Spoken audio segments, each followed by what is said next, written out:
I'd like to show you a system for browsing large graphs. The system is one of the many possible implementations of a general-purpose graphical fisheye browser that Manojit Sakar and I developed here at DEX Systems Research Center. The prototype system that I'll be showing is implemented in Module 3 and runs on a standard DEXstation 5000. Let's now take a look at a graph representing routes between major cities in the United States. The red vertex is St. Louis. An obvious way to see more detail about a city is to zoom into the graph as in the window on the left. As we pan the zoomed image, it's obvious how we have lost the global context of the map in order to see the local detail of the St. Louis area. An alternate way to browse the graph is to use a graphical fisheye view technique.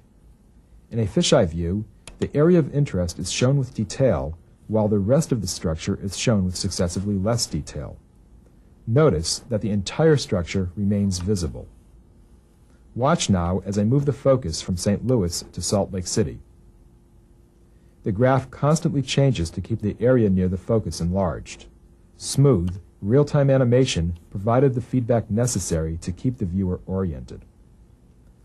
Our prototype browser allows me to control the magnification of the area of interest and the corresponding demagnification and repositioning of all other vertices.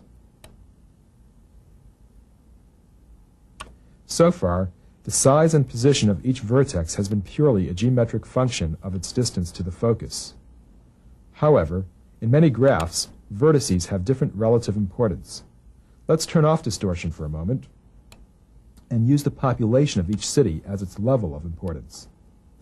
We see heavily populated cities like San Francisco and New York displayed larger than small cities like Providence and Palo Alto.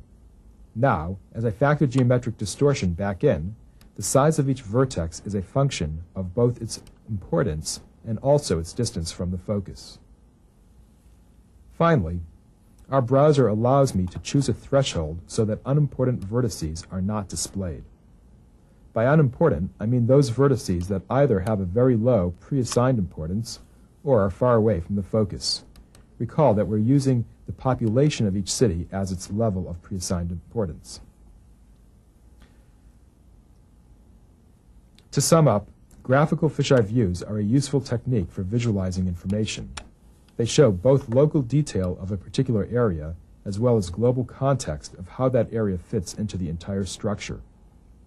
Our prototype browser gives the user interactive control over a variety of parameters that govern the display, and it has allowed us to explore some of the many interesting properties of fisheye views.